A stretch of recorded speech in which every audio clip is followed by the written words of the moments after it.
সাংবাদিক দম্পতি সাগর সারোয়ার ও মেহরুন রুনির নৃশংস হত্যাকাণ্ডের অর্ধযুগ আজ।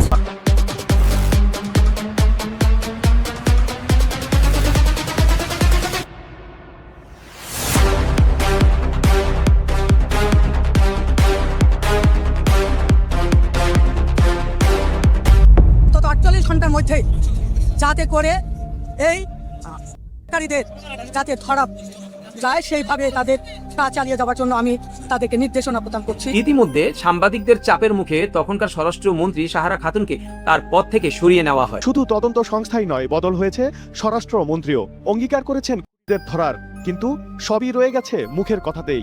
দীর্ঘ 1 দশকেরও বেশি সময় পার হয়েছে, 107 বার পেছানো হয়েছে এই তদন্ত প্রতিবেদন, কিন্তু প্রশ্ন একটাই থেকে যায়, এই কারা? স্বরাষ্ট্রমন্ত্রী জানান, সাগর রুনির ডিএনএ নিয়ে এখনো কাজ করছে র্যাব। আইন শৃঙ্খলা বাহিনীর কোনো ব্যর্থতা নেই এবং র্যাব বাহিনী যে কাজ করছেন, ডিএনএ নিয়ে কাজ করছেন, আমরা মনে করি তারা শীঘ্রই আমাদেরকে একটা দিতে পারবেন, আলোকিত করতে পারবেন। যদিও এই ধরনের ডিএনএ পরীক্ষা করার ল্যাব ফ্যাসিলিটি আগে থেকে বাংলাদেশে ছিল, কিন্তু প্রশ্ন হলো কেন তারা ডিএনএ পরীক্ষা করার জন্য বাংলাদেশ রেখে যুক্তরাষ্ট্রে সে স্যাম্পল পাঠানো? এই হত্যাকাণ্ডকে ভিন্ন খাতে প্রবাহিত করার জন্য বিভিন্ন সময় বিভিন্ন ভুল তথ্য দিয়ে আমাদেরকে বিভ্রান্ত করার চেষ্টা করা হয়েছে। সালটা 2012 ফেব্রুয়ারি। তখনও ভোরের আলো ঠিকমতো ফুটেনি। ঢাকার পশ্চিম রাজার বাজারে এক ফ্ল্যাট থেকে এক 5 বছরের বাচ্চা ডুমরে কাঁদছে। না প্রিয় দর্শক, এটা কোনো সিনেমার দৃশ্য নয়, এটা তৎকালীন বাংলাদেশের সাংবাদিকতা জগতের সবচেয়ে বড় ট্র্যাজেডি, সাগর রুনি কাণ্ড। 2012-র 11 ফেব্রুয়ারি, সেদিন অনেকেরই ঘুম ভেঙেছিল ভোর রাতের বর্বরচিত এই হত্যাকাণ্ডের দুঃসংবাদটি শুনে। তরুণ সাংবাদিক দম্পতি সাগর রুনির ক্ষতবিক্ষত তখনও পড়েছিল রাজধানীর পশ্চিম রাজাবাজারে তাদের ফ্ল্যাটের মেঝেতে। এই ভিডিওতে আমি আপনাদের জানাবো এই সাগর রুনি হত্যাকাণ্ডের সাথে কারা কারা জড়িত, কেন তাকে হত্যা করা হয়েছে, কি কারণ ছিল, সবকিছু। আসসালামু আলাইকুম প্রিয় দর্শক, আমি আসাদুজ্জামান। আজ সাগর সারোয়ার, তিনি মাছরাঙ্গা টেলিভিশনের বার্তা সম্পাদক ছিলেন। 2007 সালে তিনি জার্মানির ডাইচি ওয়েলের ভয়েস অফ আমেরিকায় সংবাদ উপস্থাপন ও প্রতিবেদনের দায়িত্ব পান। আর অন্যদিকে রুনি এটিএন বাংলায় একজন সিনিয়র রিপোর্টার হিসেবে চাকরিরত ছিলেন।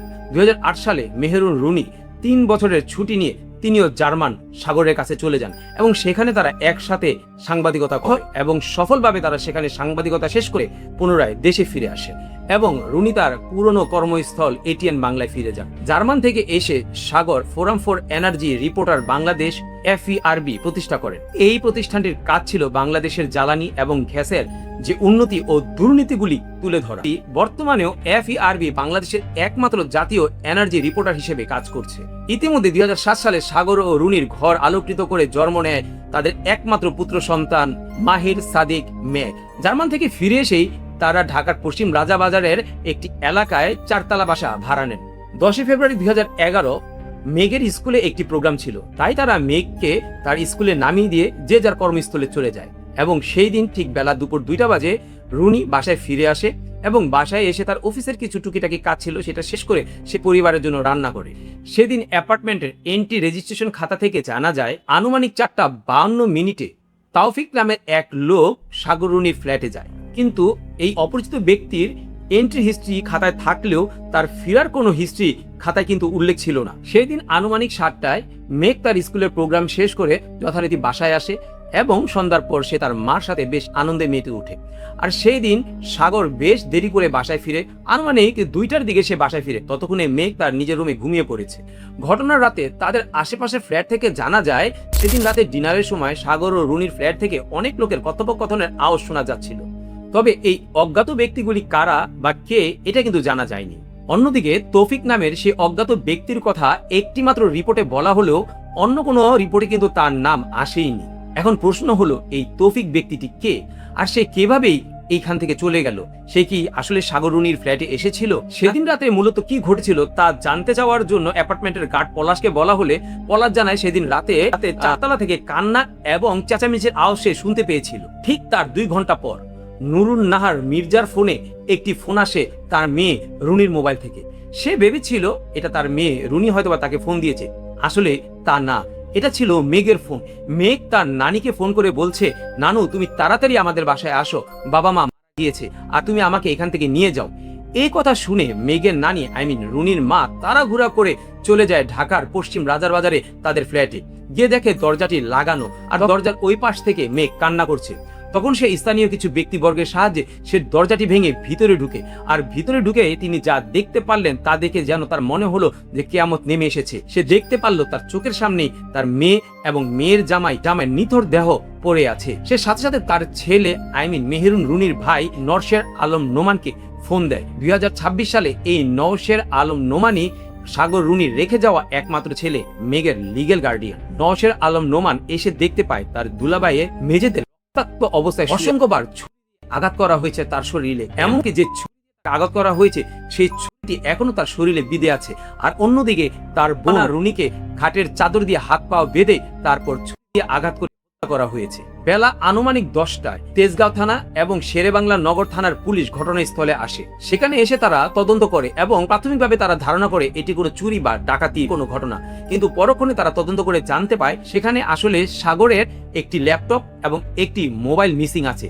যদিও সাগরের মোবাইল থেকে রুনির মোবাইলটি বেশ দামি ছিল, তারপরও আততায়ীরা মেহেরুন রুনির মোবাইল এমনকি ঘরে থাকা টাকা পয়সা এবং স্বর্ণালংকার না নিয়ে শুধুমাত্র সাগরের ল্যাপটপ এবং তার ফোনটি নিয়ে চলে গিয়েছে।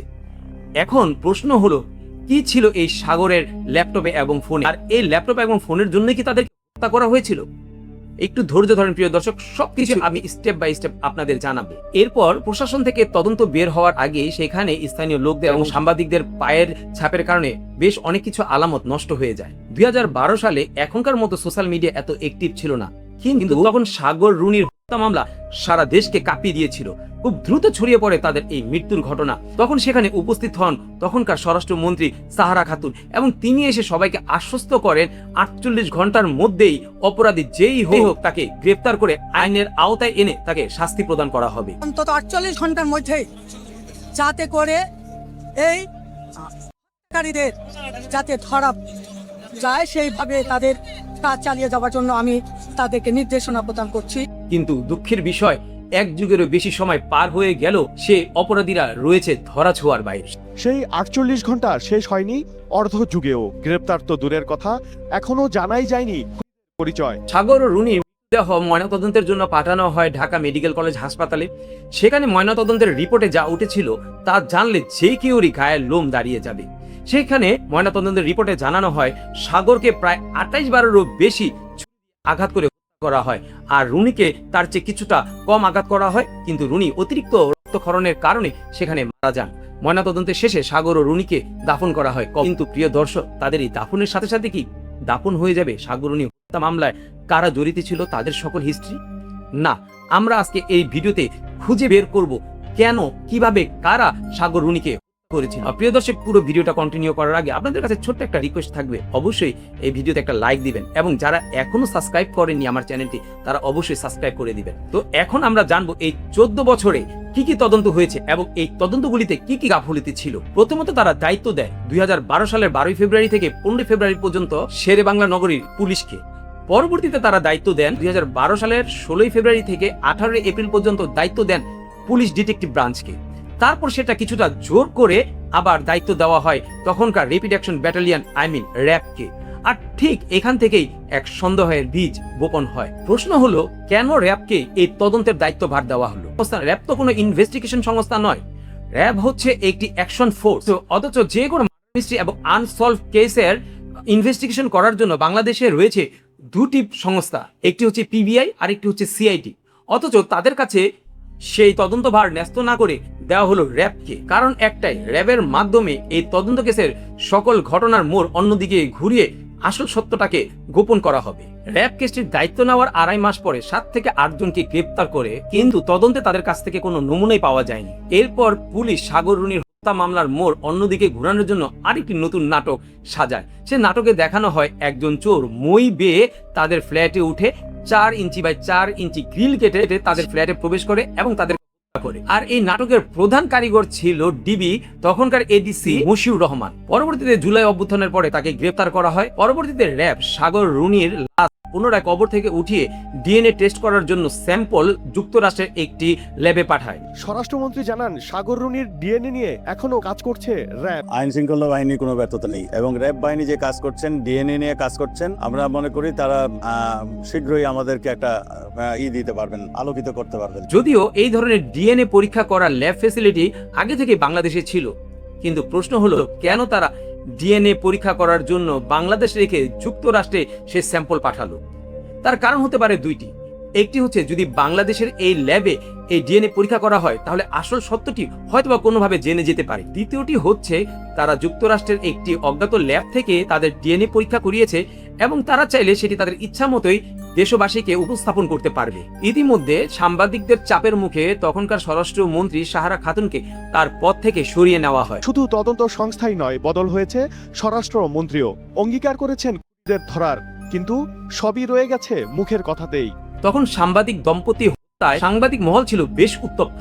আন্দোলনে গর্জে ওঠে বেশ কিছু সাংবাদিক নেতারা। প্রেস ক্লাব, সাংবাদিক ফেডারেশন, বাংলাদেশ সাংবাদিক ইউনিয়নের মতো বিভিন্ন সংবাদধর্মী প্রতিষ্ঠানগুলি। কিন্তু হঠাৎই নিস্তেজ হতে শুরু করে সাগর রুনি হত্যার আন্দোলন। পরবর্তীতে জানানো যায়, আন্দোলনের সক্রিয় যেসব নেতারা ছিলেন তাদেরকে বিভিন্ন প্রলোভন দেখিয়ে চুপ করানো হয়, যার মধ্যে সাংবাদিক ইকবাল সুবহান চৌধুরীকে তৎকালীন সরকারের তথ্য উপদেষ্টা পদে তাকে নিয়োগ দেওয়া হয়। মঞ্জুরুল হাসান বুলবুলকে দেওয়া হয় এটিএন বাংলার চিফ এডিটরের দায়িত্ব। এরপর যখন 21 টেলিভিশনকে এসালম গ্রুপ দখল করে নেয় তখন তাকে দেওয়া হয় প্রধান নির্বাহী কর্মকর্তার দায়িত্ব।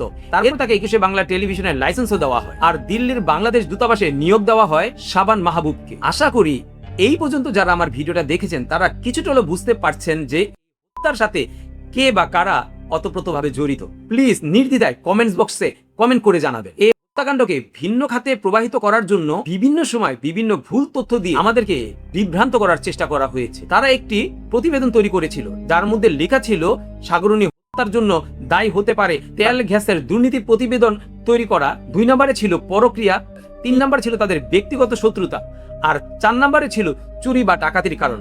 অথচ প্রিয় দর্শক, আমি ভিডিওর প্রথমে দেখিয়েছি তাদের ঘরে কোনো চুরির আলামত পাওয়া যায়নি, শুধুমাত্র সাগরের একটি ল্যাপটপ এবং একটি মোবাইল ফোন মিসিং ছিল। এছাড়া তাদের ঘরে টাকা এবং স্বর্ণালংকার থাকার পরেও আততায়ীরা তা কোনো কিছুই নেয়নি। এতে বোঝা যায় এটি কোনো চুরি বা ডাকাতির মামলা নয়। এবং আনুষ্ঠানিক তদন্তে পরবর্তীতে বেরিয়ে আসে আসলে এই ধরনের কোনো আলামতই ছিল না তাদের জড়িত।